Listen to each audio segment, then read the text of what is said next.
This is fantastic. Thank you so much for coming out tonight. I know the weather is not as we would hope, but you made it, and that's great. And hello to everybody on Zoom. We're hoping Zoom is going to behave itself. It's acting up a little bit, but hopefully you'll be able to see and hear most of what is going on. Oh. Talking back to me, I think. I'd like to give a warm welcome tonight to the members of the Northwest Democratic Club.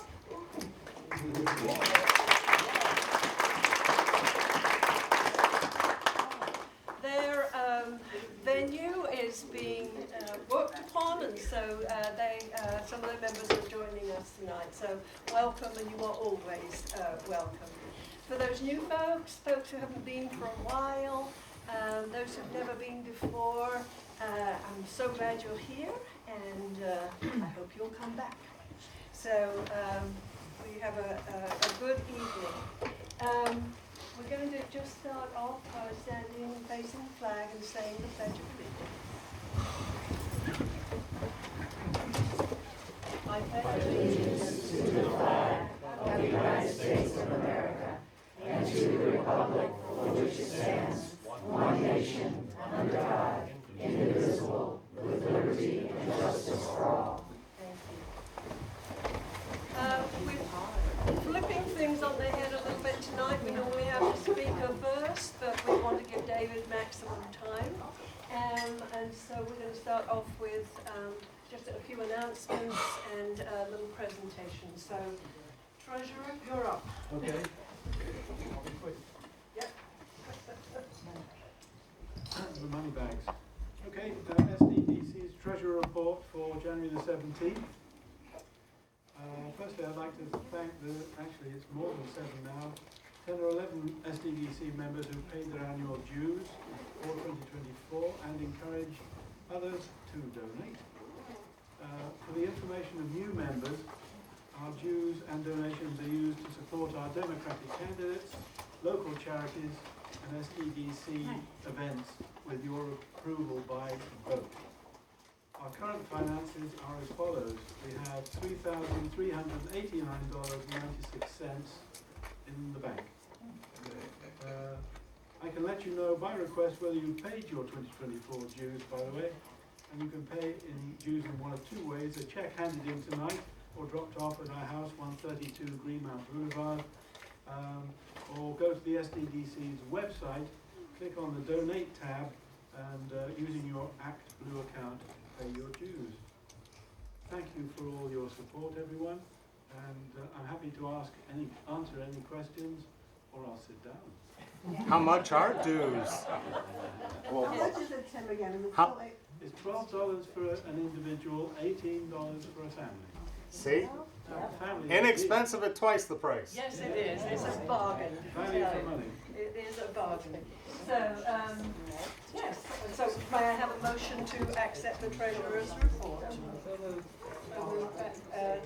Back there, Lois. And could I have a second? Second, Dick Price. All in favour, say aye. Aye. All those against?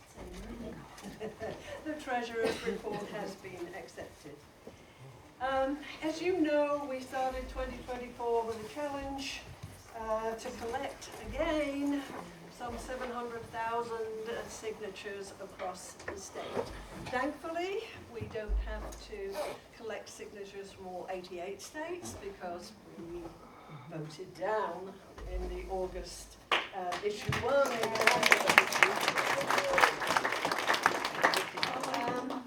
We need to get fair redistricting on the ballot in November. It's a non-partisan initiative, and there's a collaboration of a number of different groups who are working with this. Citizens, not politicians, Common Cause. There are a number of areas. One of those is League of Women Voters, which is non-partisan, as you know. And what we're going to do tonight is just have a quick presentation from Rosalie Bonacci-Roberts, Rosalie is the lead for the League of Women Voters, and she's going to give us some information about how to get trained and organized to collect these signatures. We did really well last year in Montgomery County. Melissa, who is on here somewhere. There she is. Melissa is the county lead, actually, for this, and Rosalie is the county lead for the League of Women Voters. So these two folks are our go-tos to make sure that we are trained and we can get our pamphlets. So Rosalie, if you would like to come up, we have a few slides. Good evening. Good evening. Today I'd like to share with you some information at the very top level about citizens, not politicians, which I'll refer to as CMP, on changes to drawing congressional districts, both for the federal and the state level, what involves in our new commission, and then what's happening here in Montgomery County. If the computer guy could only... Well, let me talk to you about this. So, that's the last, good. Let's hit chart 3 and we're good. And I know you're eager for David's presentation, so I won't spend long. So, I'm just hitting you from the very top level, but rest assured, within the actual amendment, there are dates. It's very comprehensive. There's provisions for providing an administrative structure to the Ohio Redistricting Commission. There's provisions for providing it money, at least $7 million for the first year with a rider for inflation. And so this is a very complete way of going ahead. Now you would think that we wouldn't have to do it since we did this in 2015 and 2018.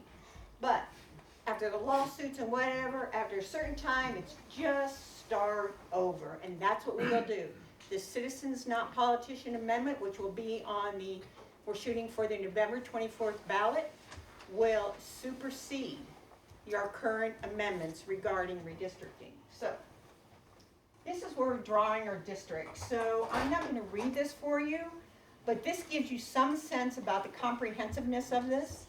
One of the aspects in here, like the geographic contiguous, that's for our senators. There are 99 representatives and 33 senators. So your senator encompasses 3 districts.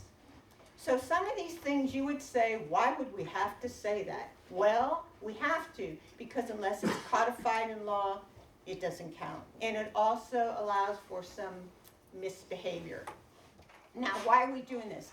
Every 10 years, the federal census is done, correct? The last came out in 2020, where we redraw federal districts. Ohio lost 1 seat. So we had to redraw our districts on the federal side, which prompted, of course, drawing redistricts for our state election. So this is going at 2 levels, federal and state.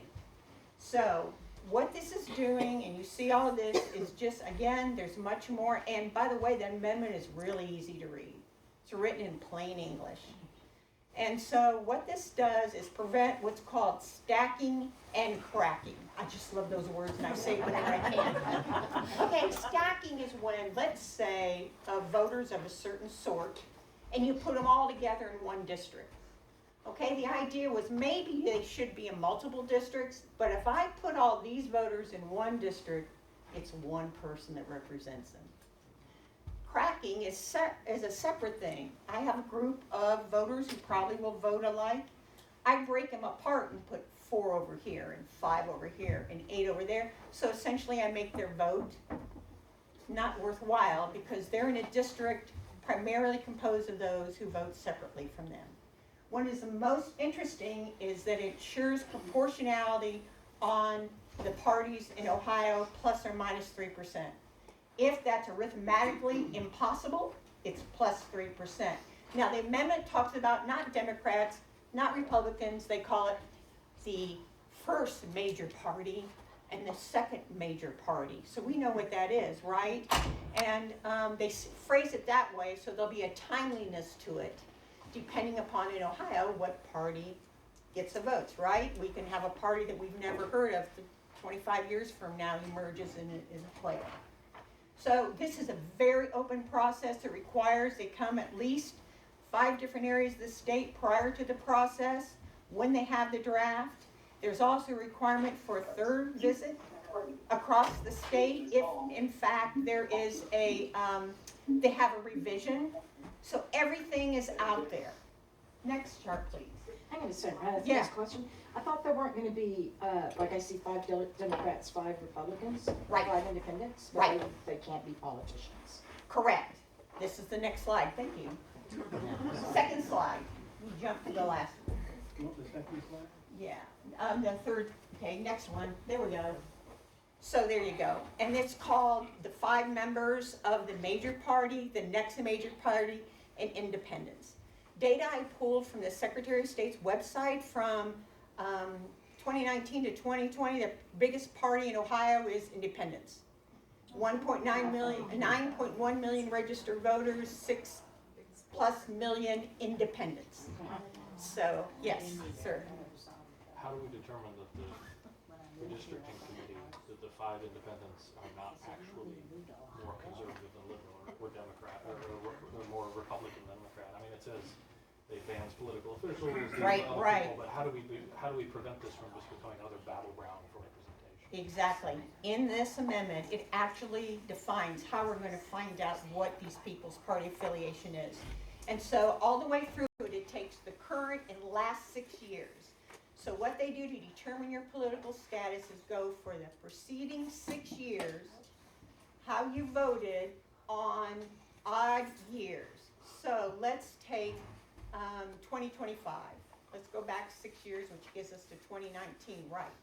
So it's how you voted in the primary on the even number of years. So from 2019 to 2025, 2020, right, 2022, and 2024. So they'll see how you do that. Also, they're going to check if political donations, if you've campaigned for anybody, those are the kind of things they'll be checking on.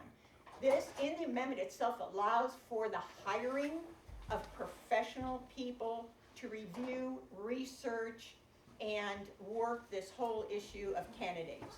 They're going from a 90-person candidate pool to a 45-person candidate pool.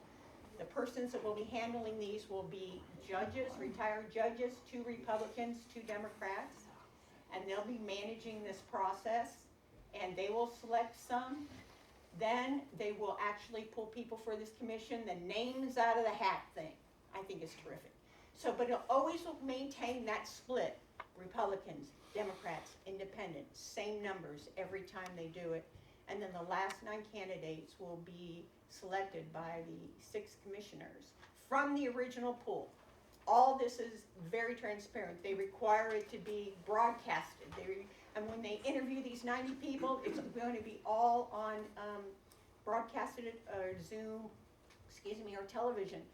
I mean, how about that? You like an interview and you're nervous with 3 people interview. How would you like it open to the whole state of Ohio that can ask you any questions? So, yes, sir. Where did that original 90 come from? People who want to do this and put their name in? Does somebody select them? How did they get their name in the hat to start with? Okay, it's an open process. Anybody in Ohio can apply, but they're hiring a professional search firm to manage this, and they will also be approaching people and asking them. So they will be, it will be whittled down by these judges to 90 because they expect a lot of people applying. We can apply as long as we do not, as we are not politicians, have been politicians. And when we're talking about office, we're talking about federal, state, and local level, okay? And if you are on this commission and you get elected and you're like, ooh, I like the taste of this, I want to run for state office, you're prohibited from 6 years, for 6 years. So, and this group stays together until the first one is selected for the next time. So the idea behind this is that every 10 years when there's a census, they'll go through this process again with another board. That's a long time to stay active, right, in an organization. Does it change the Constitution? Absolutely, sir, it's an amendment. So once it's passed, it can't be horsed around with. Yeah. Like they've done the initiative for marijuana, that was an initiative, Right. and they could change that however they wanted. But this they have to take and implement. It's very They're horsing specific. around with the abortion one, so Yeah, So let's go to the next chart. So what's happening here locally? So we're gathering signatures, right? And these are the minimum we have to secure statewide, 413,000. We need 700,000 to allow for errors, right? And then in addition to just collecting signatures, if you remember from our issue 1 in August, we have to have 5% in each of these 44 counties for those who voted for the governor. So in Montgomery County, this is our 5% minimum target. We want to double that. So we make sure we end up with the amount that's required. This all going to the latest date is 3 July of this year, and we have Montgomery County leads, and I list their names. So, I did it. Did I make my 10 minutes? Listen, 10 minutes, okay. I'm sorry I talked so quickly. I encourage you to read it yourself. You can find it on Fair Districts. I'm sitting right here collecting signatures, and so if you're predisposed, please come and sign our signature booklets so we can start moving this forward. Thank you.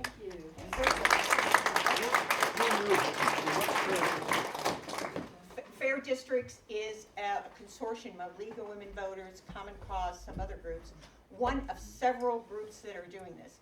This is nonpartisan. You all remember Maureen O'Connor, who was our top Supreme Justice on our Supreme Court? Well, she had to step down because she hit the age limit of 70. And she is a leader on this. So when we say this is a nonpartisan effort, there you have right there. Thank you. Thank you. Thank you. We also need to make sure before you start going out and collecting that you are trained. There is going to be a training, where is Laurel? Yeah, Here we go. Universalist Yes. Church on the 27th, is that correct? Correct. From 10 until noon. So that's somewhere that you can go and become trained as to how to collect the signatures. Collecting signatures, you think really easy, amazing the mistakes that can be made. So, Allison, what was the name of the church? the Universalist Church, and we'll put that on the website so that everybody has that. Or Laurel is holding up a piece of paper there, and if you're interested in doing that, pick that up, and that will give you all the information you need. Or you may go, to be trained, The training online? Yes. you'll go to training online on Fair Districts, True Detective Fair Districts, okay. Fair Districts, you can go online, click, and they have sessions set up. It's 1-hour sessions. Also, if you're not available for the sessions, you can actually watch a recording of a session, take the little test, and come get booklets. I was remiss not to mention that for the region, the League of Women Voters downtown in Ludlow, they collect and they disperse the booklets. They look like this, by the way. And for you, and you pick them up, and by the way, there's a very rigid chain of custody for these things to make sure they're returned. I also have here, which I forgot to mention in my hurry to get done in 10 minutes, which this doesn't count towards my 10 minutes, right? is if you want to volunteer or you just want information, give me your information. I'll contact you however you want, phone, email, whatever, and we'll bring you into the fold. You don't have to be a League of Women Voter members to work with us. You don't have to live in Montgomery County. If you're interested, we'll work with you. So it is very welcoming. And now I am finished. Thank you. And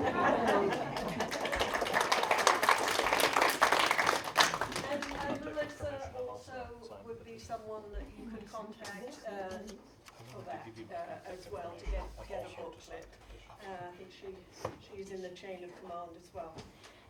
We do have some folks who are running for office in here tonight.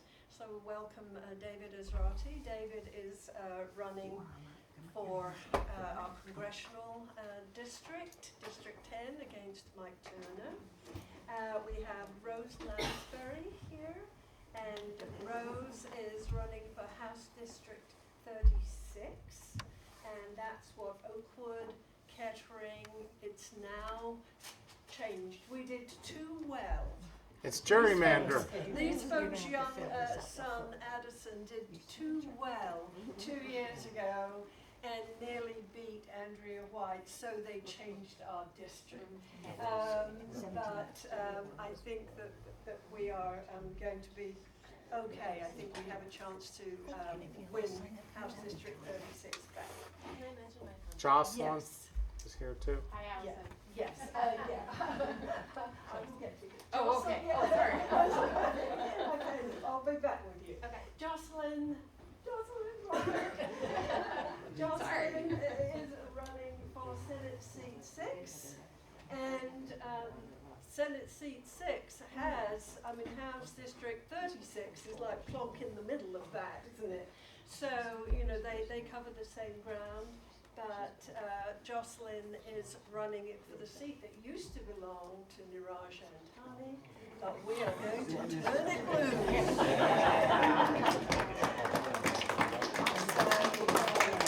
That is good. We've also got Lynn Cooper.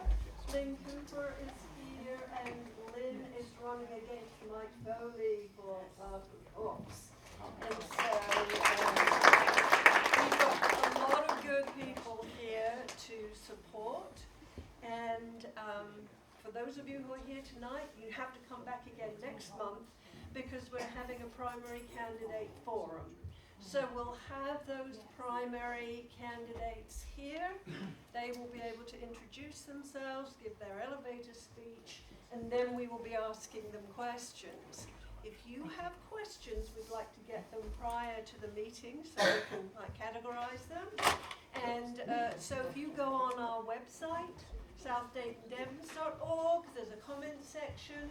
If you would like to pose a question for any of the candidates, please put it there and we will collect them. So next month is going to be a good one as well. Rose actually would like to make an announcement. Allison, so if you are in 36 Kettering, Oakwood, downtown, or Riverside, I am doing a kickoff fundraiser on February 8th. It's a Thursday at Flyboys right here in Oakwood from 6 to 7:30, and I would love to get to know you and meet you and have you come out. So I hope to see some of you there.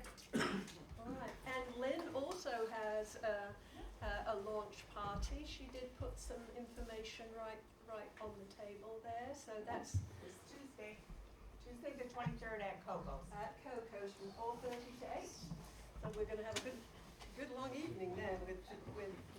So watch out for those. We'll put them up on the events on the website too.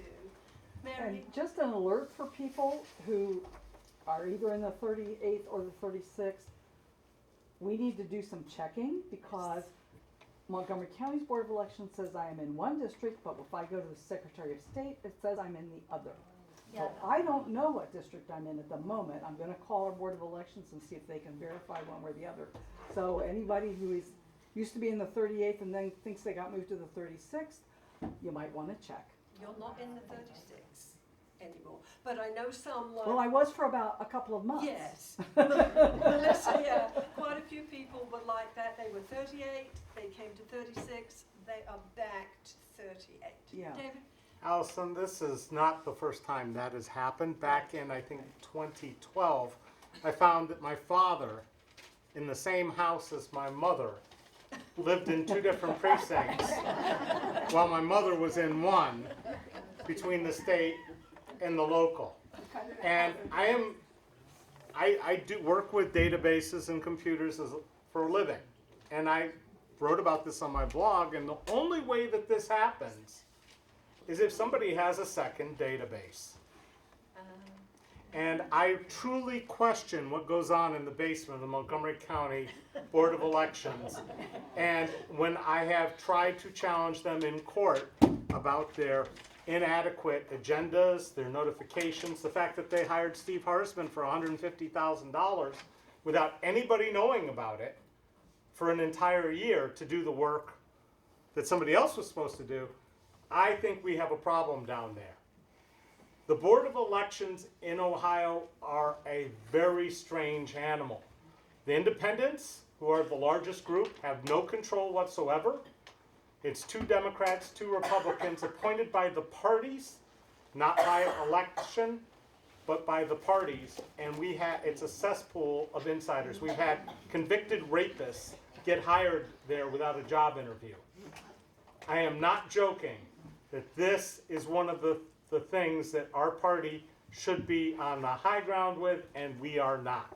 Thank you. Yes, that is right now. There are, I don't think some databases have caught up to where you should be. But I was looking through 36 the other day, and I did notice that you were back in 38, Mary. So, well, we're getting to the good part of the evening now. What you've been waiting for. You didn't come to see me. I know that. We're delighted to welcome back David Pepper. As most of you know, David is the former chair of the ODP. He's an author, he's an artist, he's a lawyer, he's an adjunct professor at the University of Cincinnati. He's also become our guiding light on democracy and voting rights. David founded Blue Ohio, which crowdsources to help candidates run in every race and make sure that they have the money to run. And recently, he has been invited by the Charles Kettering Foundation to join a group of distinguished fellows from both sides of the aisle who believe in advancing and defending democracy. And it is quite a group. A very interesting group. And as David was just saying, they just added 2 more to that group, the Reverend William Barber from the Poor People's Campaign, and also Alexander Binderman. So, and Christine Todd Whitman is on there, J. Michael Ludick, the Conservative Justice, Chris Matthews from MSNBC, Maria Teresa Kumar, Neil Katyal, Maureen O'Connor, James Comey, a few people I don't know, and of course David Pepper. So, ladies and gentlemen, I give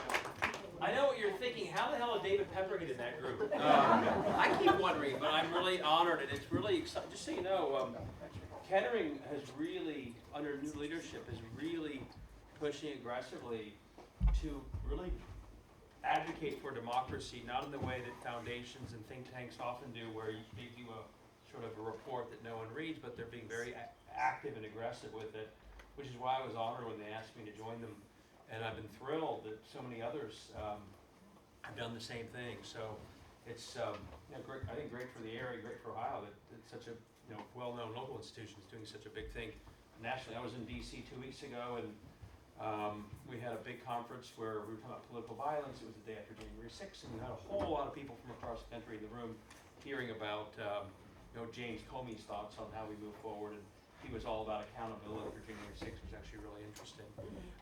So let me just take a quick survey of the audience so I know that I'm not being redundant, boring, or jumping ahead. And this isn't like a homework check, but who was here the last time I spoke? Okay. And this is the harder one. Who here has read Laboratories of Autocracy? Who's read the Saving Democracy book? I just bought it. Who here was neither at the last meeting and has also not read Laboratories of Autocracy? Okay. Because I want to navigate what's introductory. By the way, do I need to be in a certain place? No. Okay. No, but you have funny things on your face. Little dots. Not real, but okay. Yeah. Not yogurt or. Okay. So, I'm going to kind of try and multitask here because we're at sort of different points of what I talk about. So the bigger picture, and I want you all to read the books if you can. And by the way, a couple things. If you like what I talk about tonight and you are on Substack, sign up for David Pepper because I send out about every day some update on all this stuff. And you have to pay for it. You can if you want to, but you don't have to. Almost everything that's sent out is not paid. But if you beyond the books, if you want to kind of keep up to date, I send those out all the time.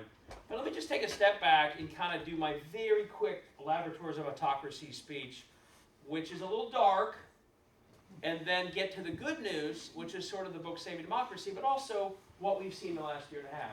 So the big picture sort of insight of Laboratories of Autocracy, that maybe you all figured it out a long time ago, but I just hadn't, so I decided to write a book about it, was that we have been, and I confess I'm part of this, but we have been fighting a battle for politics for a long time without really understanding the other side's battle. And that's why even when we think we're winning, it kind of feels like we're losing. What's our battle been? What's the sort of, and this isn't just Democrat versus Republican, this is sort of the broader mainstream pro-democracy, but anchored the Democratic Party, but includes independents, the media, some Republicans.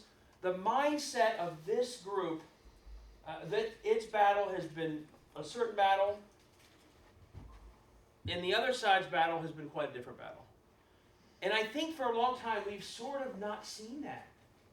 We've actually described it very simply as, well, there's a blue side and a red side, and they're kind of doing the same things, and when the blue side wins, they win, they move on, the red side, and I think that's made it too simple. That's oversimplified it as if the two sides are fighting the same battle. And what I try and explain in Laboratories of Autocracy, in the beginning of Saving Democracy, is the battles are so different that we're better off seeing them as two separate battles. And then we can see what we're doing right and wrong, and we can see more clearly what they are doing, which we have not been paying attention to until quite recently. What has our battle been? This is for the folks who haven't read the book or didn't see me last time. For those of you who have, this might feel repetitive. Our battle and our mindset on the democratic side has been anchored in two assumptions.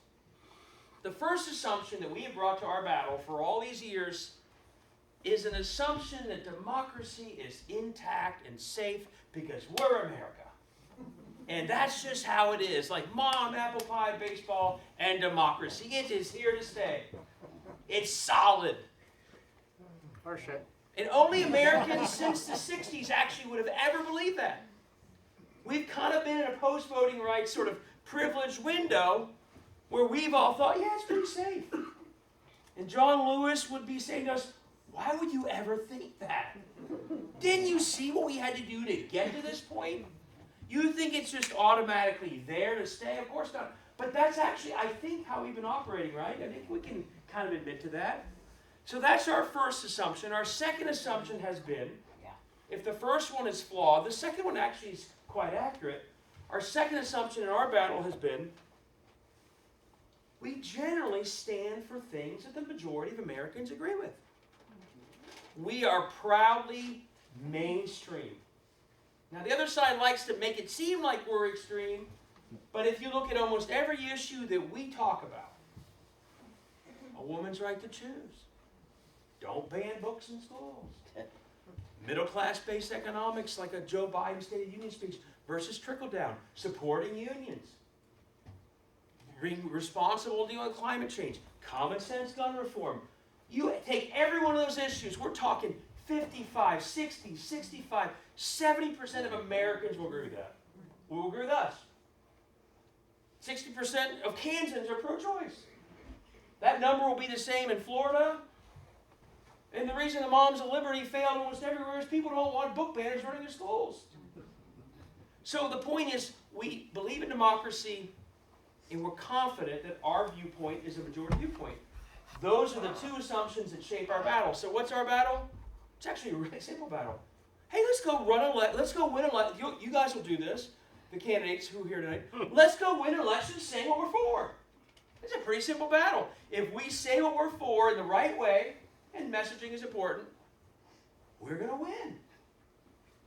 And because we're efficient, and because we've taken democracy for granted, we have quickly, unfortunately, this is the mistake we make, we've shaped our battle, particularly because we think democracy is safe, to really focus on federal races. And we're also efficient, and we know that the biggest things we've ever done in America have been federal legislation, on our side at least, the voting rights legislation, the things that Franklin Roosevelt did, all those LBJ, it's been federal legislation that has done the greatest things. So we take our battle and we immediately say it's all about federal races. And so we, of course, exert almost all of our energy in even years, presidential years, in the swing states that get us our federal majorities. And when we win those swing states in those federal years, we celebrate like we just won the entire battle, don't we? I think we could all admit that. You know, we all remember 08, Chicago. We were celebrating here, but the million people in Chicago, we had won everything. And how do we know the media sort of thinks the same thing? Time magazine literally had a cover a few months after that with a big elephant saying the extinction of the Republican Party or something like that. They were finished because they didn't win the federal battle for swing states and swing districts. And after Biden won, of course, we had this terrible interruption or worse of January 6th, but we know that after we won Georgia, we again were thinking, we've won it all. But then when you look at the lives we've all led, because most of us, looking at the gray hairs, including my own in this room, we've lived all this, right? Within a few years or a few months of these things that we thought were the winning, the final win, it didn't feel like we were winning democracy only a few years later. It didn't in Ohio after 2010. It didn't in anywhere after a few months, forget January 6th, which we stopped in the end. All the legislation, all the gerrymandering, all of it everywhere. We won the battle we thought we were supposed to win to save democracy, but only a few months later, 2021, it already felt like we were losing democracy again. That's why I actually wrote the book. I was so frustrated. I started writing in March of 2021. I had no plans to write a book. Something's wrong if you think you're winning and you're not. Something's wrong with your plan, isn't it? You're celebrating the victory and you a few months later think, oh, we didn't even win. That's because we haven't seen the other side's battle. And we've assumed that it was the same as ours. So we beat them in our battle, we must have defeated their plan, we win. That would be great if that was their battle, but it's not. What's their battle? What's their battle? They bring the two opposite assumptions to their battle that I described us bringing to ours. One, they know full well that our assumption that democracy is automatically intact is not correct. They know that. They know it so well they study it. They know the history of what got us Jim Crow. The destruction of a democracy that had built up in the South after the Civil War. It was destroyed because certain institutions used in certain ways can subvert democracy. They study it because they are looking at what Orban has done in Hungary. They fly there to check it out. They invite him here to celebrate him. Tucker Carlson goes there and interviews him. Donald Trump name drops him, although I think one time he thought he was from a different country. They're under no illusion that democracy is just some sacred, safe space that can't be subverted. And number two, they know full well, and this is something that we haven't really figured out, they know full well that almost every position they take is unpopular. They're under no illusion that abortion bans, no exceptions, are somehow the majority viewpoint. You know, that polls somewhere at 10% in Ohio. And almost everywhere. They know, when the Moms of Liberty candidates weren't running around saying, we're banning books. They hate when you tell them that's what they're doing. Because they know that's unpopular. They know that trickle down is not popular. It's not sustainable if 98% of people are left out of economic gains. They know all this.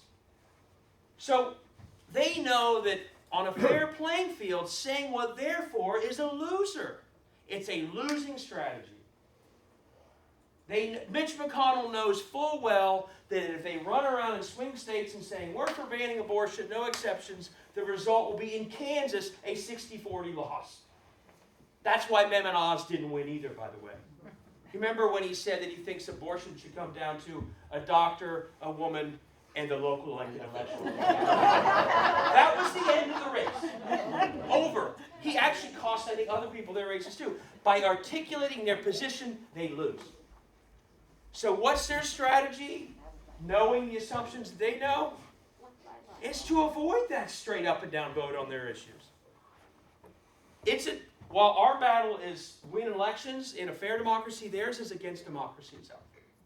How do you subvert democracy enough to lock in a minority world viewpoint?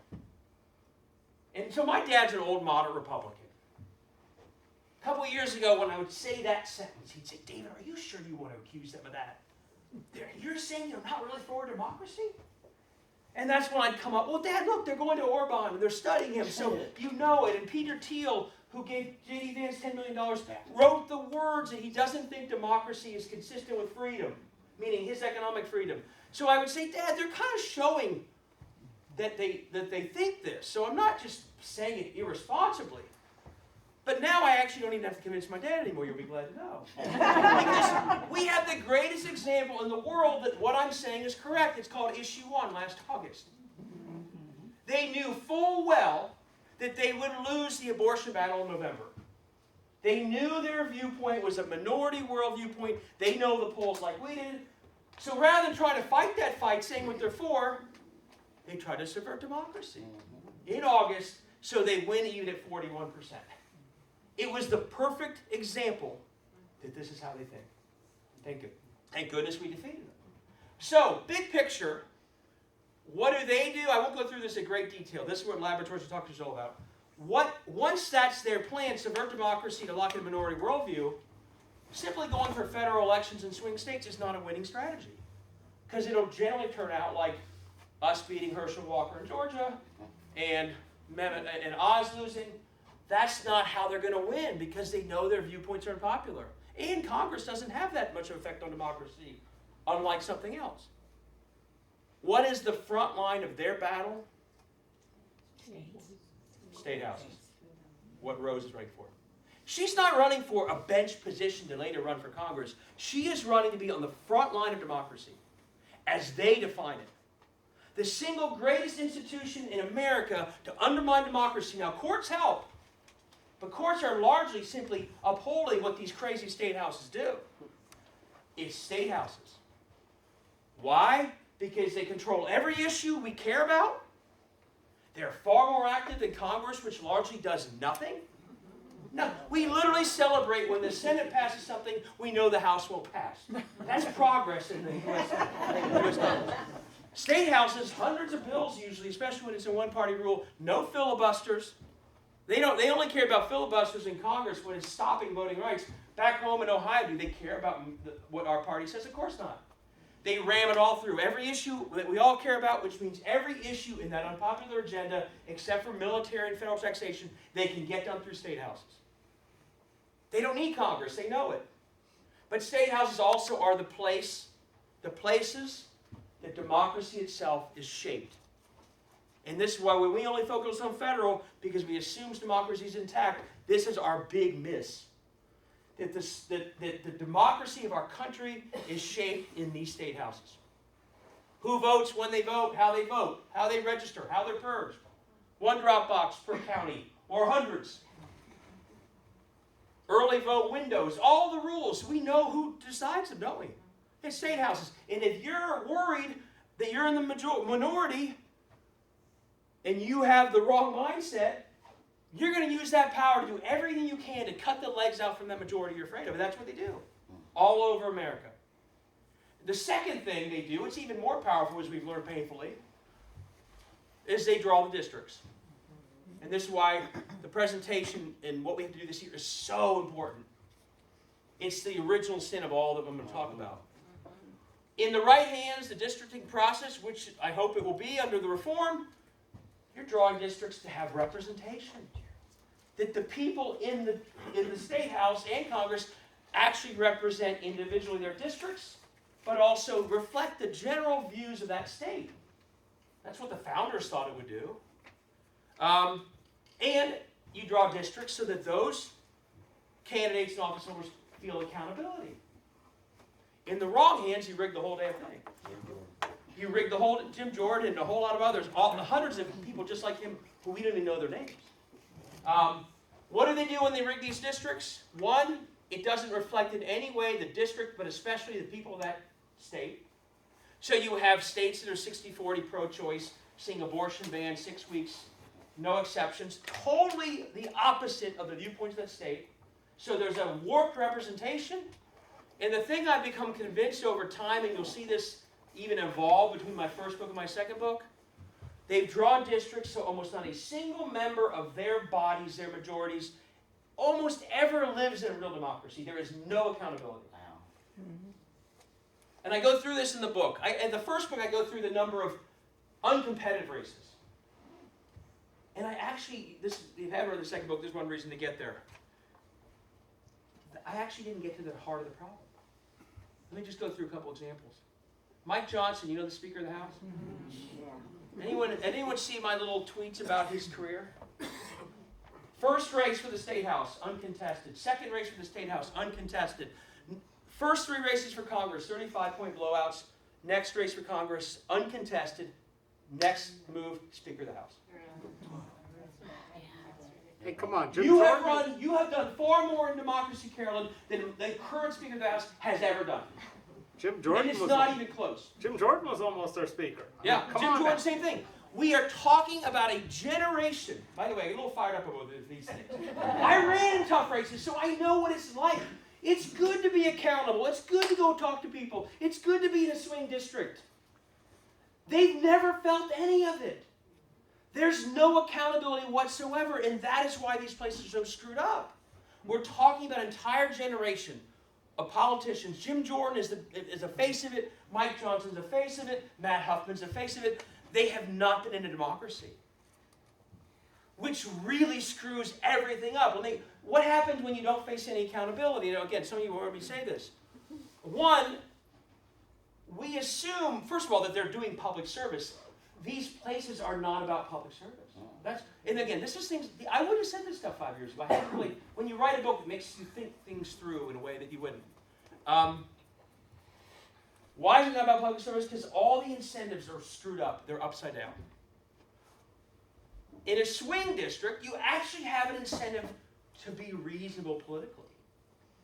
You really won't get away with being extremist in a moderate district. That's how you would lose. When you literally don't have a general election, oh, by the way, I didn't go through it, 50% of the Tennessee Republicans who kicked out the 2 justices, uncontested the prior year. In some states that I've been to, it's 60%, 70%. It's like Mike Johnson. So I'm not talking about 10 out of 100.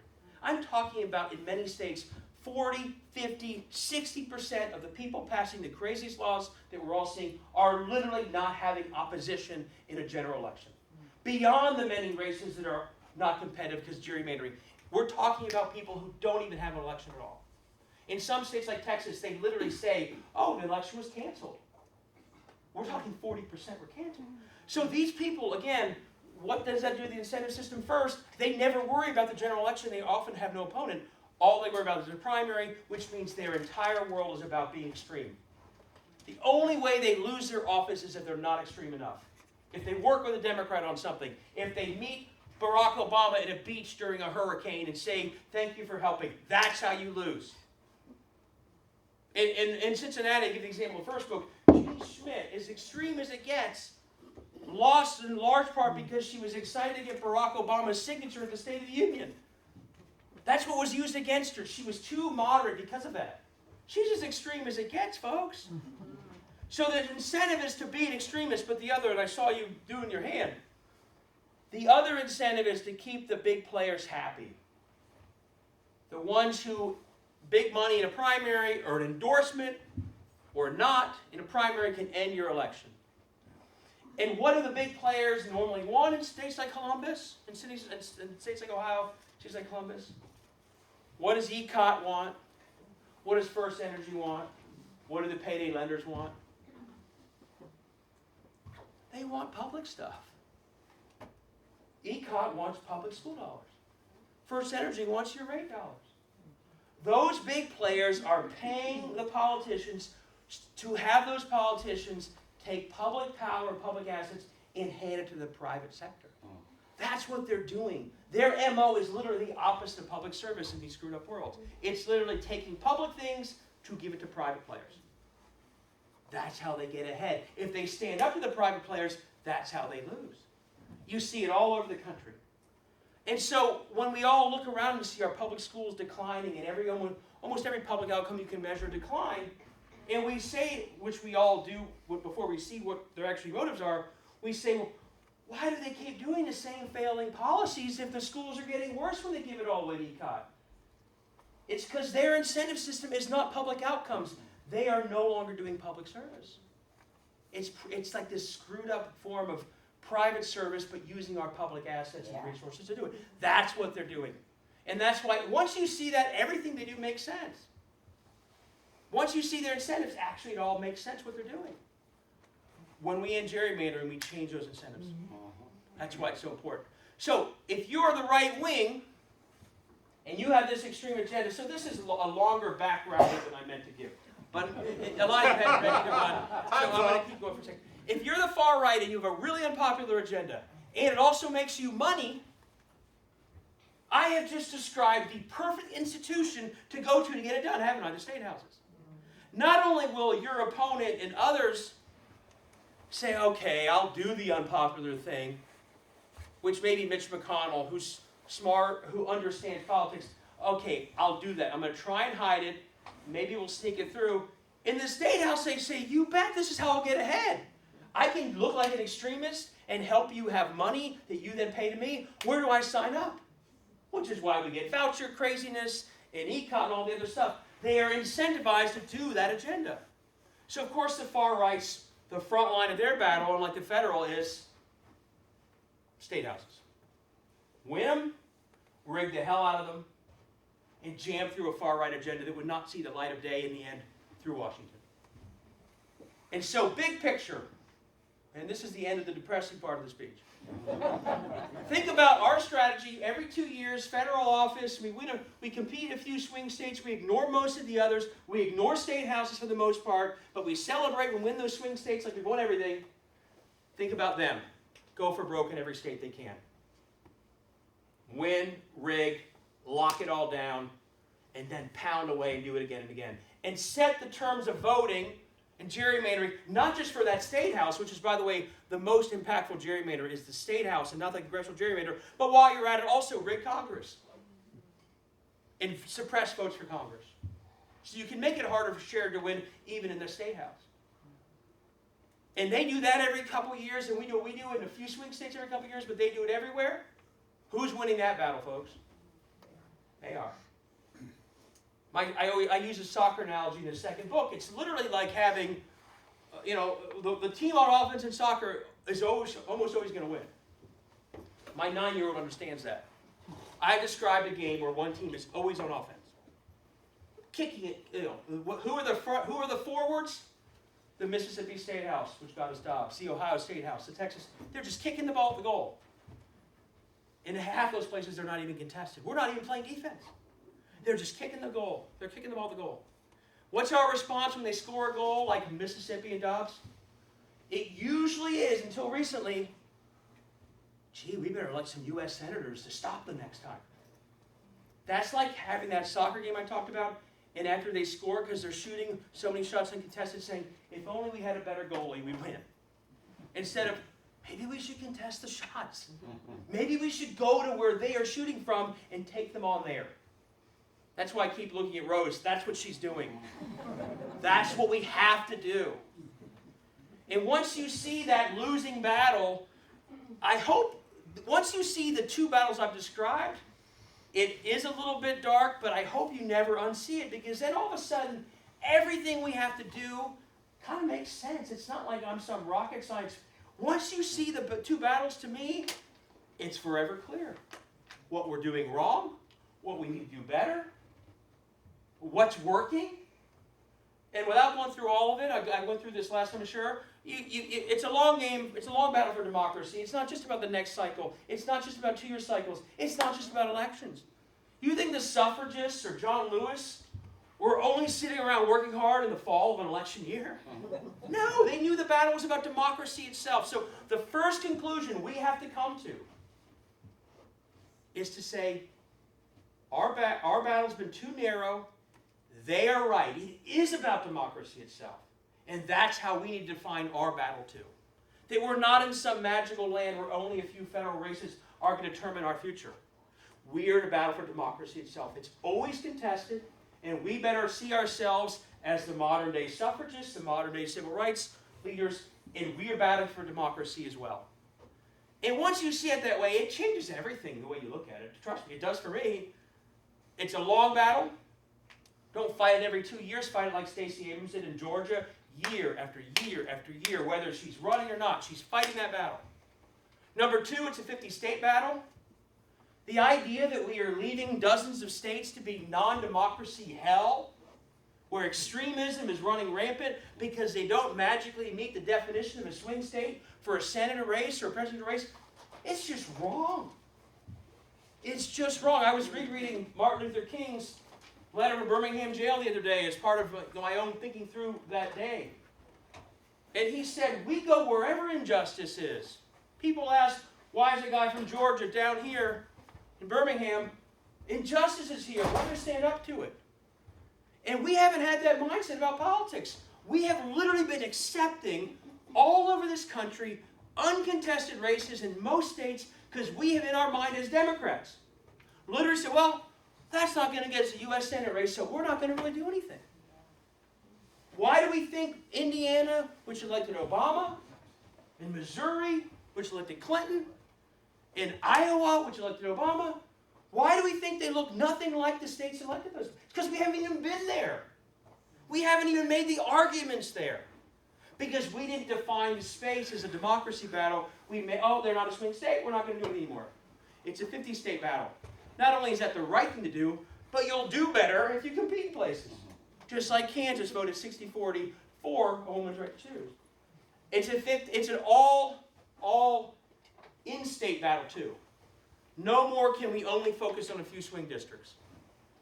They are running most of their extremist agenda through the uncontested races in rural America. And our strategy is to say, think of it as a superhighway of extremism. And our strategy right now in most places is, oh, go right on through. We're not even going to run against you. Yes, you're passing all the craziest laws through all these districts, but we're not even going to run a candidate. That's why they keep doing it. We have to run in all parts of all states.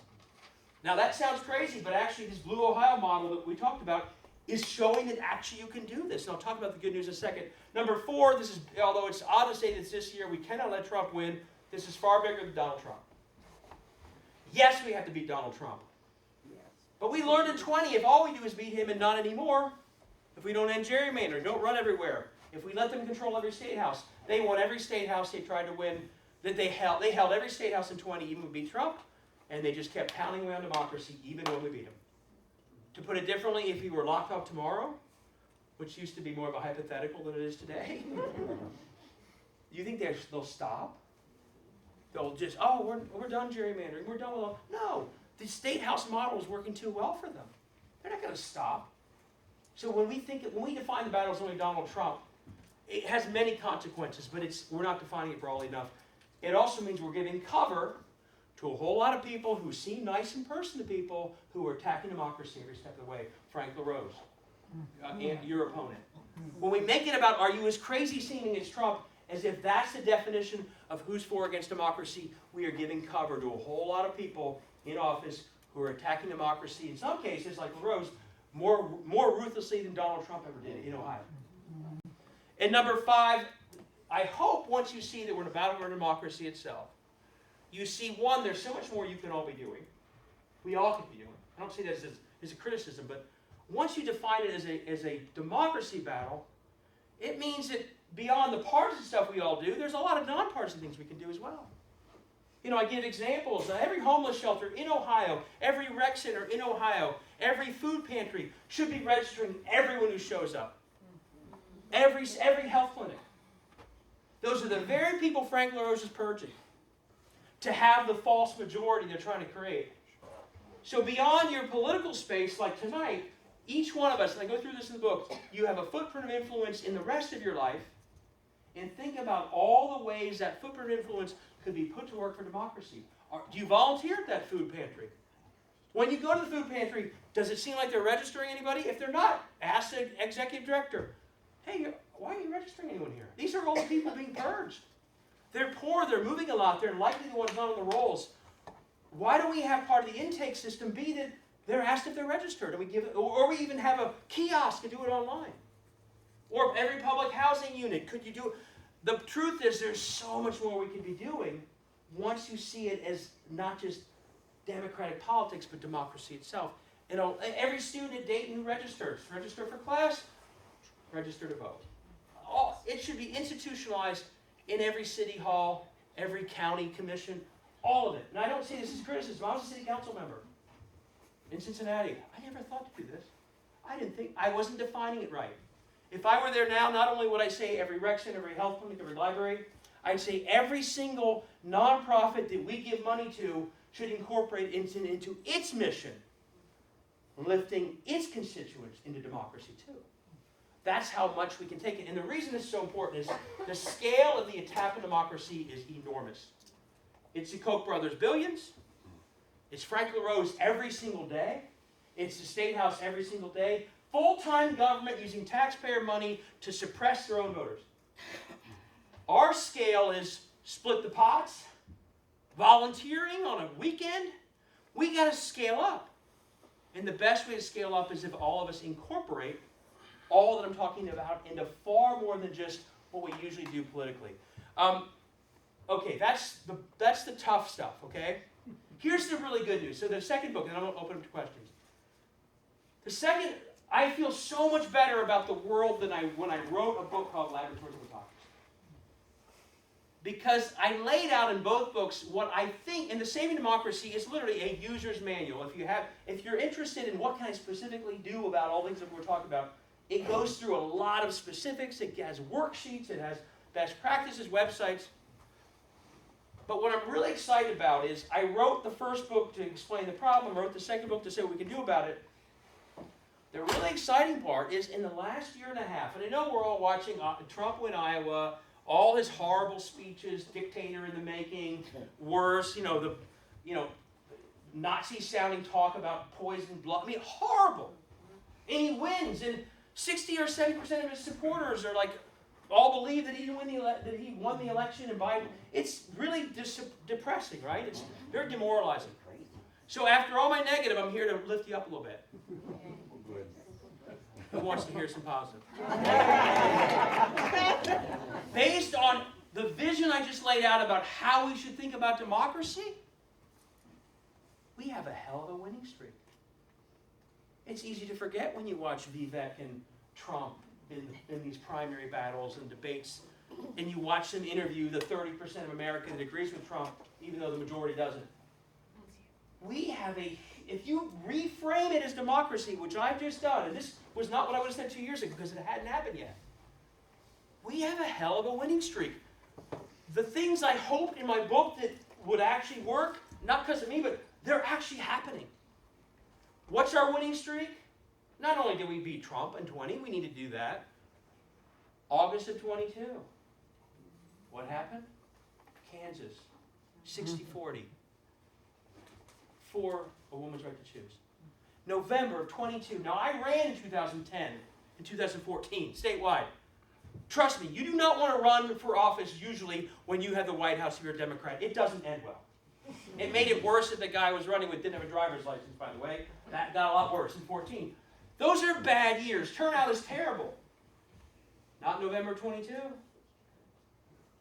We didn't just win Warnock and Fetterman. If you've listened to me, we can't only win those and think we've succeeded.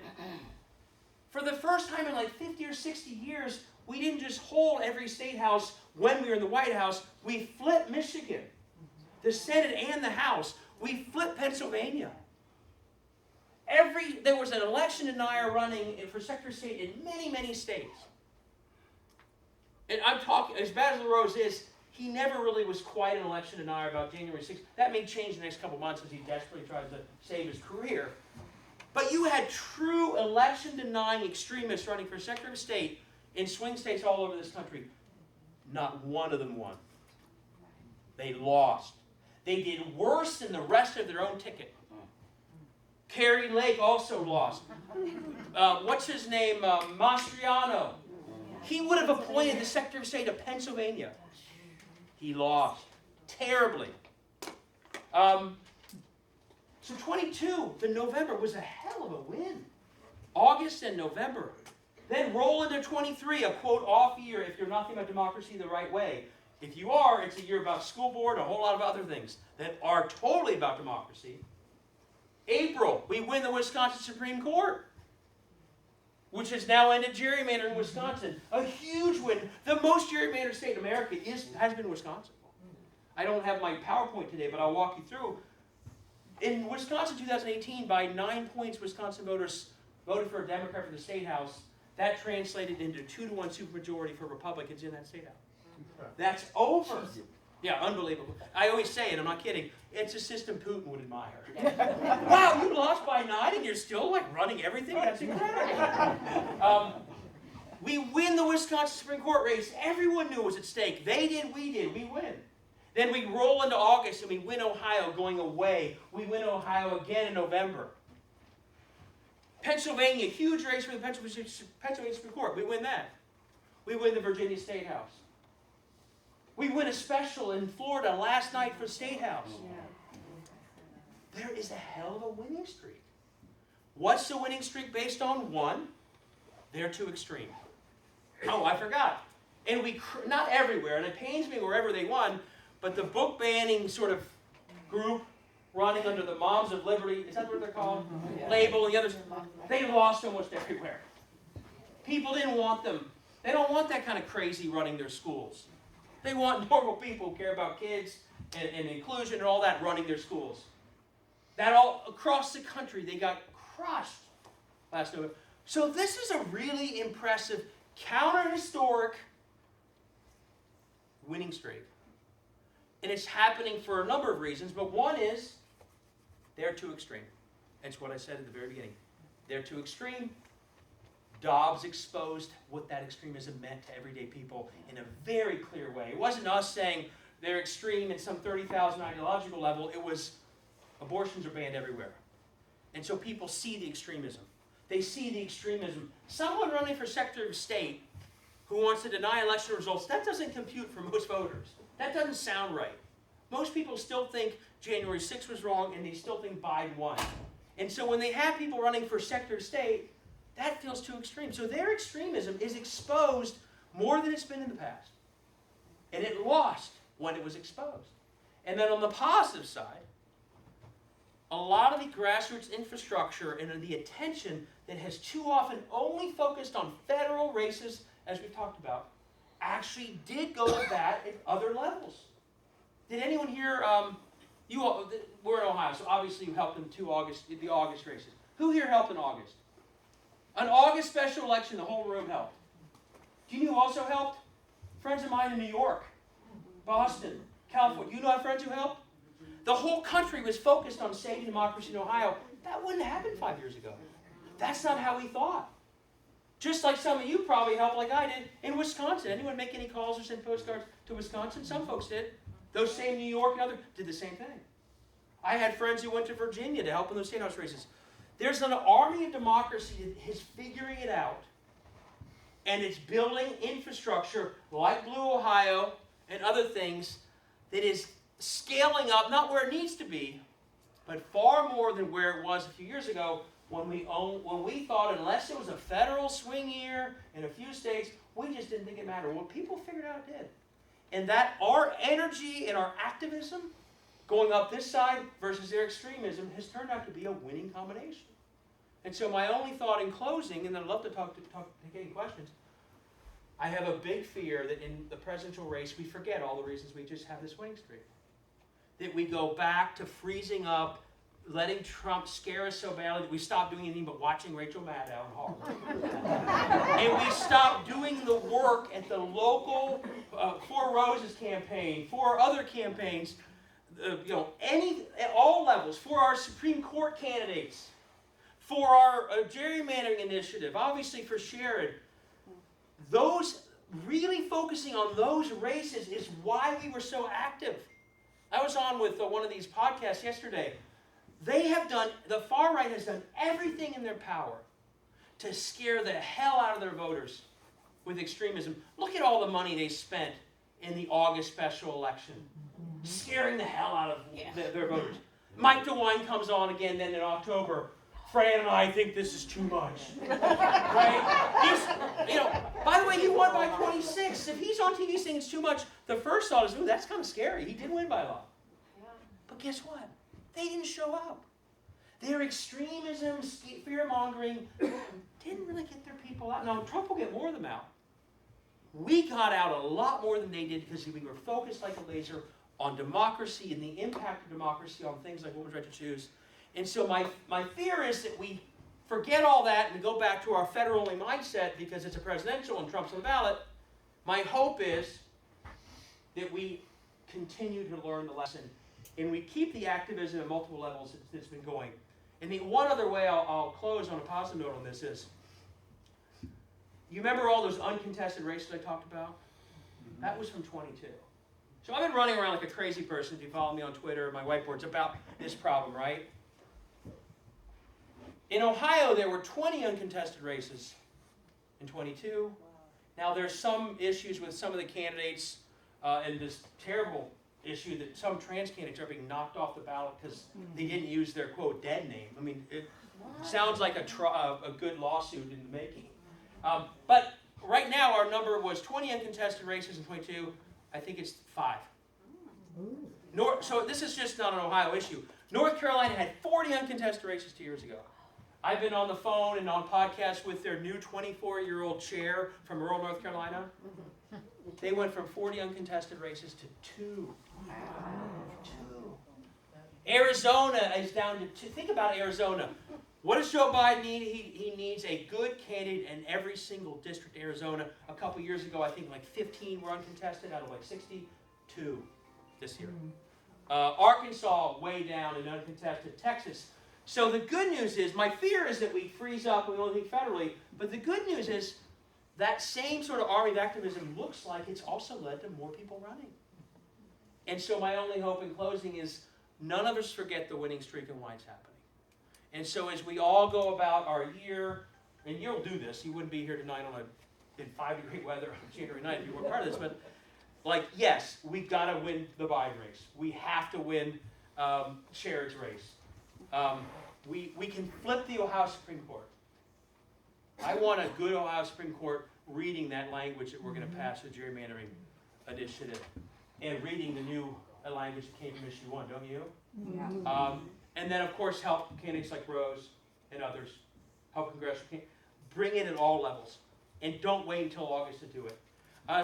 We have I think we're waking up. I feel a lot better about where we are than I did a couple years ago. But whatever we do, don't let the federal nature or the heavy federal coverage of this year keep us from continuing a winning streak. So the winning streak this year is, we keep Trump from winning. We re-elect Sherrod. But we actually take back some state houses, even more. We pick up more state seats. We hold all the extremists accountable. Even if we don't win a state house seat, we help every candidate by enough that they can call out the extremists on the other side and actually knock on enough doors so people know what they're doing versus not knowing at all. So I'll stop talking. I really, really appreciate that your audience. Would love to take questions and wrap up. Thanks, everybody.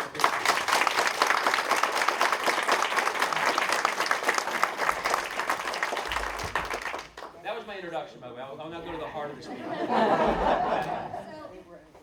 Is this for me, by the way? Yes. So it's often about messaging.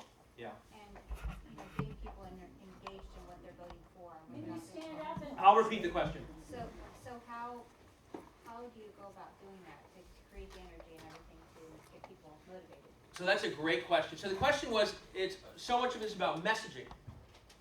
And that's actually true. As I said, we actually represent the majority on most issues.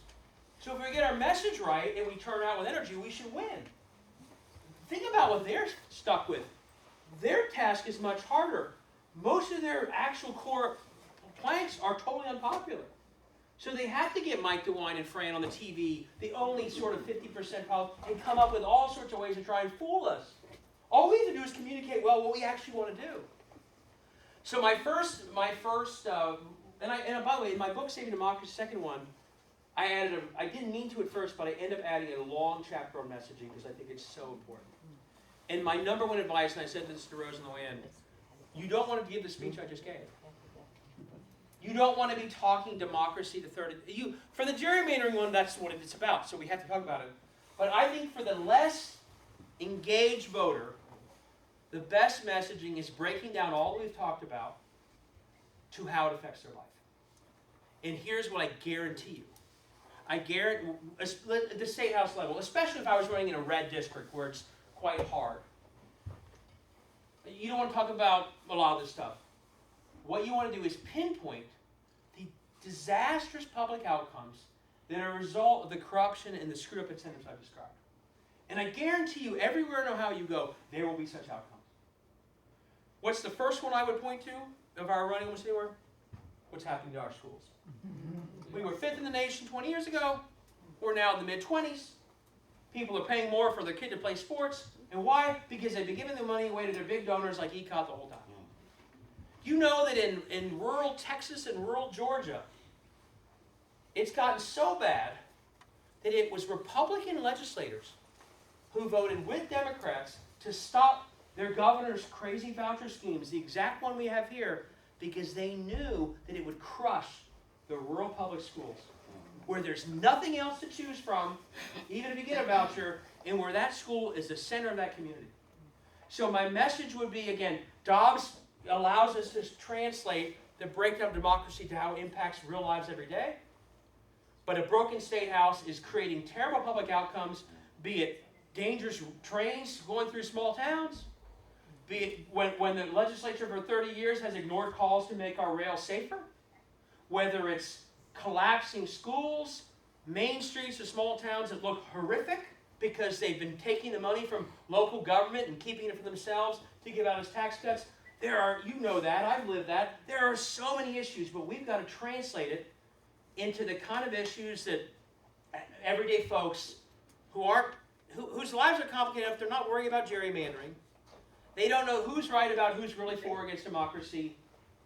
But if they only have school 4 days a week, it's a crisis because they don't know what to do with their young. I would have a crisis in my own family. Like, what are we going to do on Fridays, honey? Like, we have no school to go to. That's what they'll understand. And so all those issues, I think, are where I would tell a candidate or people helping them, find those public failures. They are guaranteed. If you are giving away public assets to private players, the drain of the public will guarantee those outcomes are falling. By the way, I was named in college, and I went to school out east. I was literally named most likely to be president of the Cincinnati Board of Tourism. Because all I did was brag about how great Cincinnati was. I start one of my books, if you read it, by saying, they used to look at me and say, "You're from Ohio, so you're from the Midwest." I said, "I'm not from the Midwest. I'm from Ohio, damn it. Like, we're our own people." So it pains me to say this. But the last 20, 30 years of government have left a great state in an appalling condition. Population loss, life expectancy, infant mortality, public schools, like literally, we're in the bottom 10. Schools were in the mid-20s. 50th in the nation on children's services. Yeah, I mean, again and again. In a world of public service, if that was their mindset, you'd be saying to them, well, why don't you change course? Because you're not serving the public outcomes you should be. Well, they keep doing the same things because they're not trying to serve the public outcomes. And that's the problem. But that also is where your campaign comes from. And the best example of someone doing this in a tough state is Laura Kelly. Anyone know who Laura Kelly is? She's the Democratic governor of Kansas. Oh, yeah. And she followed Sam Brownback. Sam Brownback defunded everything. Yeah. And he left that state with 4 days of school a week, plunging school quality. And if you Google Laura Kelly, do this when you get home, look her up on YouTube, you'll see the most straightforward ads in the world when she ran for governor. I'm Laura Kelly. I grew up in Kansas. I have Kansas values. And the most important Kansas value was that we educate our young people. Sam Brownback destroyed our schools. I'm going to fix them. That's her campaign. She's now in her second term as governor. My favorite part about her campaign, by the way, to give the lesson about what to do and what not to do, do you all remember the guy named Chris Kobach? He was the election-denying Secretary of State, suppressed votes, was part of that Trump committee. Laura Kelly's opponent for governor was Chris Kobach. Now, the instinct of any Democrat would have been to run on those, oh, look what a terrible vote denier, election denier he is, he's terrible, this and that. She didn't do any of that. You know what she did? She basically said, oh, Chris Kobach wants to reduce taxes just like Sam Brownback, so he too will ruin your schools. She didn't bring up the other stuff. She knew that the failing public schools was the issue, and she didn't stop talking about it, and she's now been elected twice in Kansas. And I believe, by the way, in the coming years, and this can be part of your campaign too, what they're doing, I try and write about this on Substack. I can't quite capture how bad it is. What they're doing through ECOT, the new the vouchers are basically paying middle upper class kids to go to the same private schools they were already going to. That's literally the data. It couldn't be more clear. They are right now running a truck through our public schools. And they, 70,000. pardon me? More than, it was 22,000 last year, more than Yeah, 70,000. it's exploding. It's the plan. And the most recent thing is they put the state school board powers, which we elect, behind the closed doors of the governor's bureaucracy, so they can do a lot more of it and a lot more moving of money that we never see. It's terrible. I think if we win in 26, which should be our goal, that's how we win. John Husted, your old friend here, he's the champion of ECOT. He also was the champion of First Energy. He was the champion of moving the whole public school board behind closed doors. In the end, like those candidates in Texas and Georgia, this is unsustainable.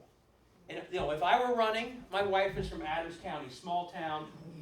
She grew up, the North Adams Green Devils was the name of her school system. That's the only game in town. It's the center of everything. People drive 80 miles to go watch the Green Devils play basketball. I would run campaigns everywhere. Why is John Husted attacking the Green Devils? Make it about the schools, and I think and by the way, one other thing, I did a poll about 2 months ago, because I keep sensing this takeover of the school board powers has to be unpopular. They've been the ones saying for years, don't put education in bureaucracy, it should be about the parents and the citizens. Well, then why the hell would you put it in the governor's bureaucracy? I did a poll a few months ago. The abortion issue was 57-43, like it turned out. Ending gerrymandering was like 57-15, which was great. They want citizens and not politicians. Minimum wage was like 55-45 to raise it. Do you know what the view of the governor's takeover of the state school board was? Anyone want to guess the number? I just gave you those. Split state, 50-50, 40, 75-14. Against. Trump supporters hated it.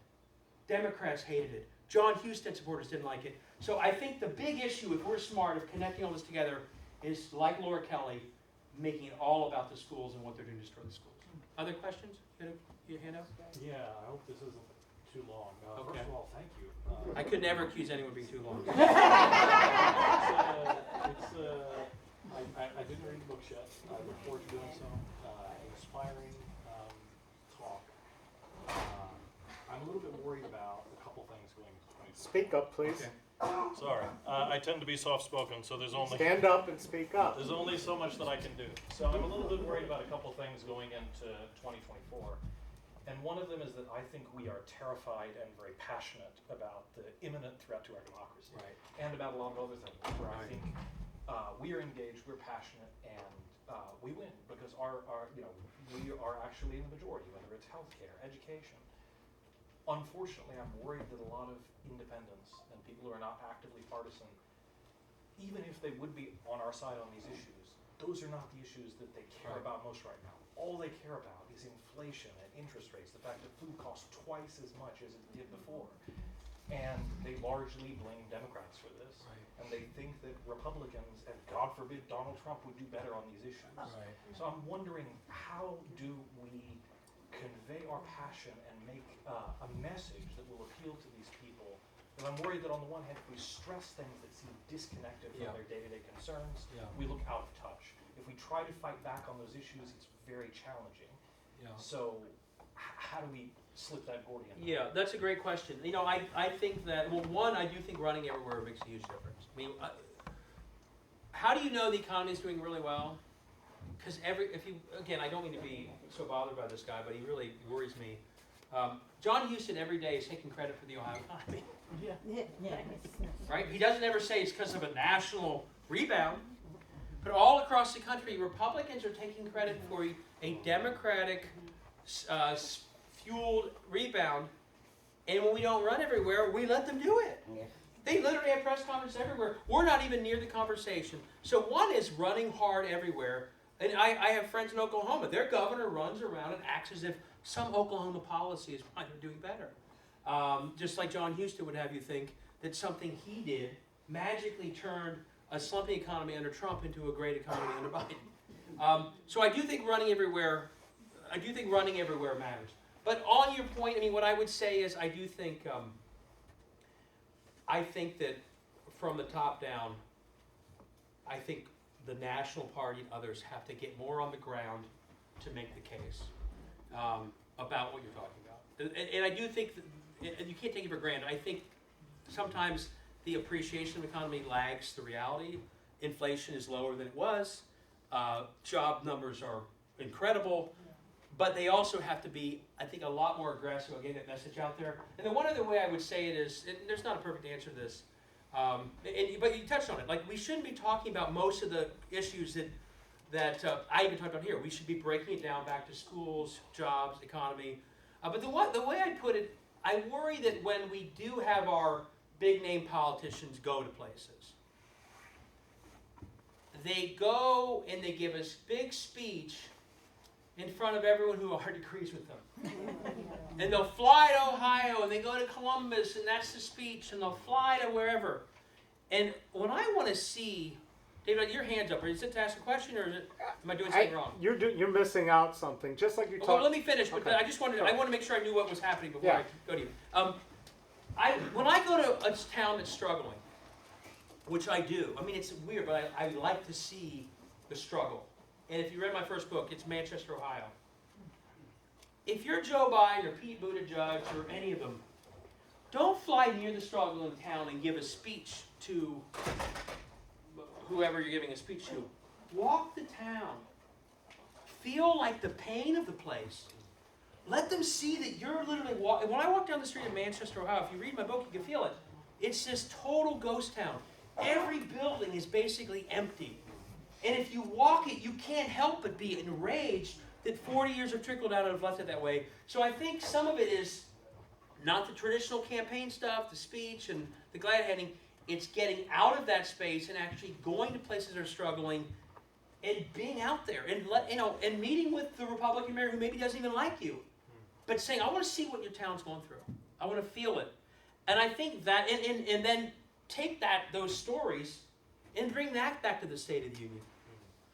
Versus, I think, how we often do it. So I don't know. And, I don't know if that answers the question. But that's part of it. You had a point, something I missed. You were talking about the public funding of private institutions and the school boards. Yeah.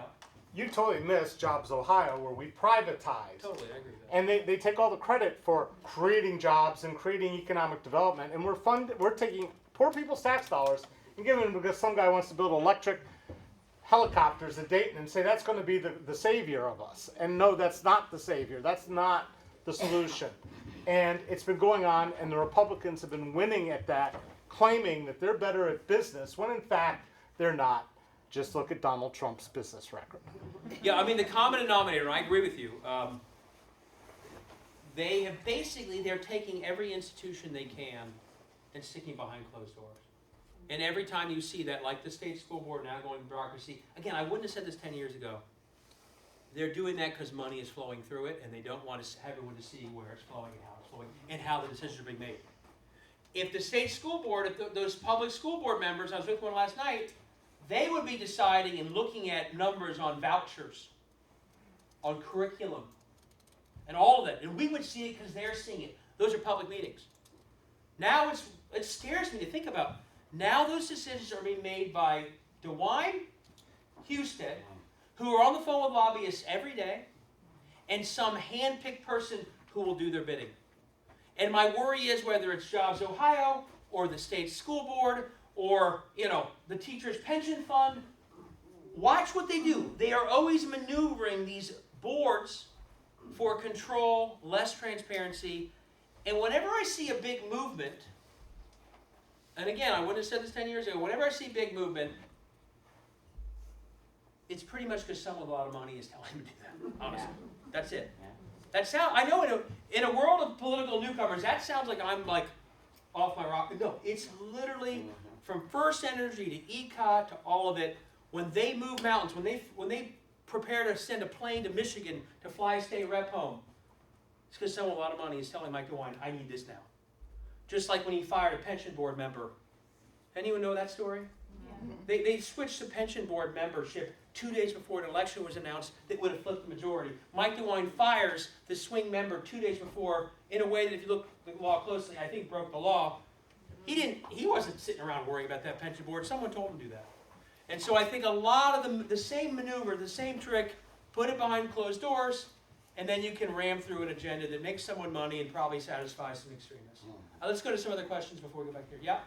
How do you get the public interested in judicial races, in particular the Ohio Supreme Court?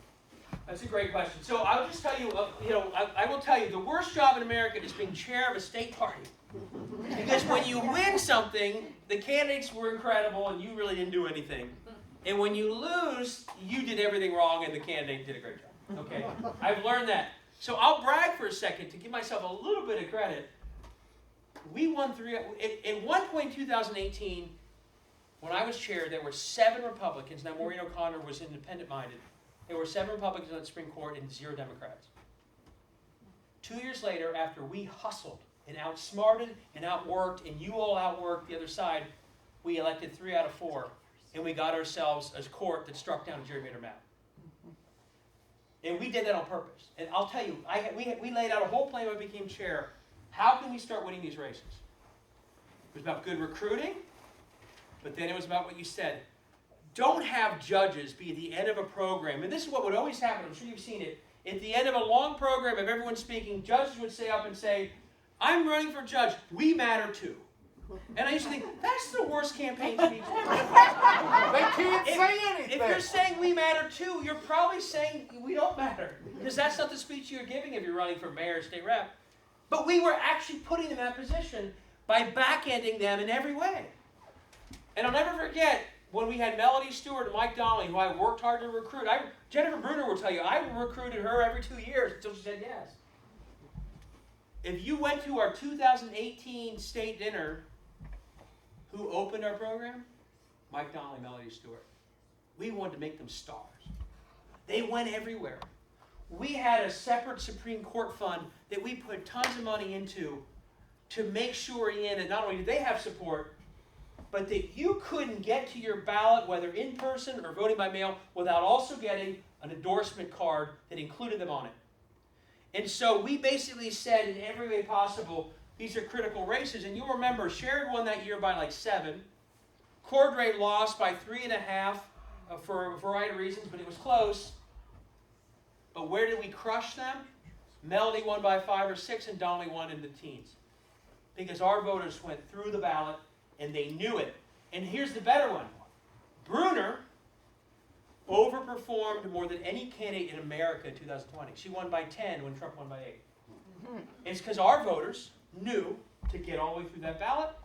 Trump voters showed up, and they stopped once they got to the non-party ID because they didn't know who was who. So the truth is, you can work and make it happen.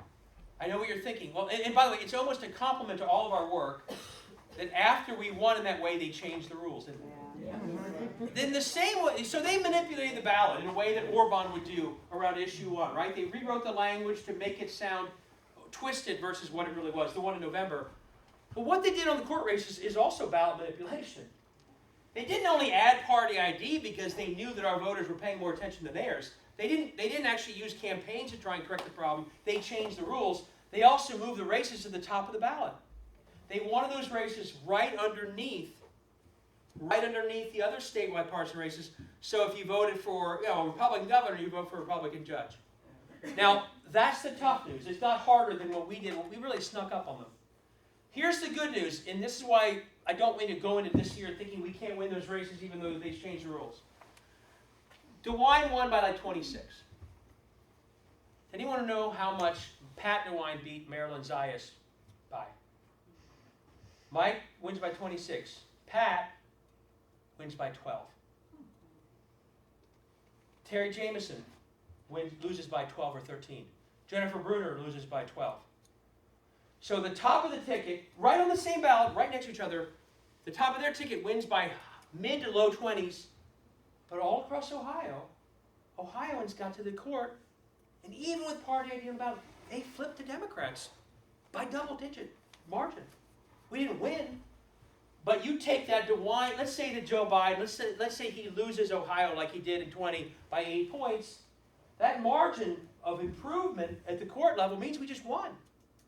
So I think that tells us that even though they've added party ID, if we work really, really hard to explain the importance of these races, and you have the more independent-minded Ohioans, the ones that will be a third of that panel, they may be saying, yeah, I'm going to vote for someone for a Republican for this, but just like in 22, I wanted someone else as a judge because then there's balance. And what happened in 22, yes, the top of the ticket was enough of a blowout that didn't matter, but in a closer race like 18, if you're doing 12 points better than the top of the ticket, you're winning. The other thing we did, and I helped on this, again, going back to your question, the other thing that judges run on, and I know why they do, is the speech is, I'm running for judge, I'll be fair. It just doesn't get anyone going. What happened in 22? What's one reason that Pat DeWine and Pat Fisher did so much worse? They had basically taken out, this was after Dobbs, and they had filled out surveys saying that women didn't have any constitutional rights to choose. And independent groups hammered them on that. Just like we can hammer them on the fact that they allowed an illegal election in August to happen. Just like they are still filling out those same right to life surveys. So I think the other way is to bring in, now I don't think Justice Stewart and Donnelly should be doing this, but the rest of us should figure out that one reason they were 12 points below was because their positions, like a lot of other Republicans, are somewhat toxic. And when they allowed an election in August that I believe was illegal, when they allowed manipulated ballot language to stand, and when they're all filling out right-to-life surveys, and who knows what they do between now and next November, I think you have a lot of potent issues that can be used to create that same drop that we saw in November 22. So not only don't give up on those races, we should run to flip the court back. And Joe Dieters is a very weak candidate. His appointment was very corrupt, if you know the way Cincinnati politics works. I'm not saying that, only the Cleveland Plain Dealer wrote that. So the other candidate, Megan Shanahan, has done the exact same thing with these surveys and everything else. So there's a lot of very strong stuff to run on. Stewart and Donnelly are great candidates. And by the way, Lisa Forbes, who I think is the one the ODP recruited, also a very, very good candidate. I think Terry Jameson's running as well. So we have a bunch of really good candidates, and there's a lot to run on. And I think if we can match what we did in 22, and in a closer year, that's a win. It looks like I get my vote. Thank you all very, very much.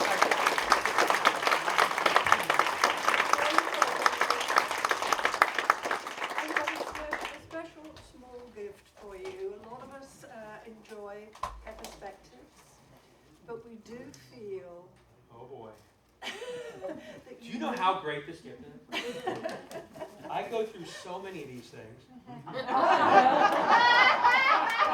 my wife got me these for Christmas too. So that's awesome. Thank you. And some by the way, I always get criticized that I only write black. So that's awesome. Thank you very much. Thanks, everybody. Thank you.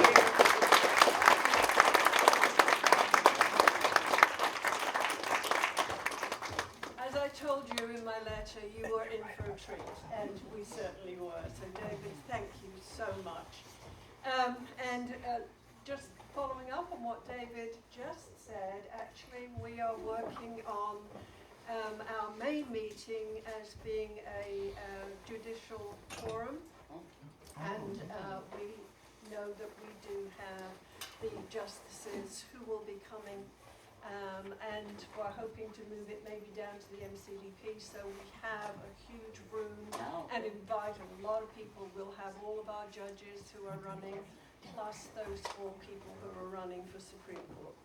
So that should be an excellent place to get some money for those justices as well.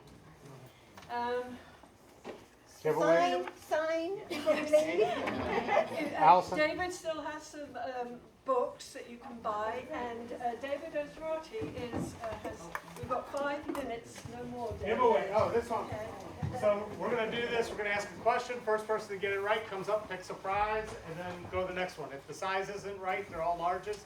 You can come by my office and switch on the T-shirt. How many billionaires are there in the state of Ohio? Anybody? Nobody. Haven't heard it yet. Okay. Closest would be between 5 and 10 because it's 7. There you go. So, come on up. How many did Turner have give to him last election cycle? This was on my mini lit if you read it. How many billionaires? 27. There's a winner.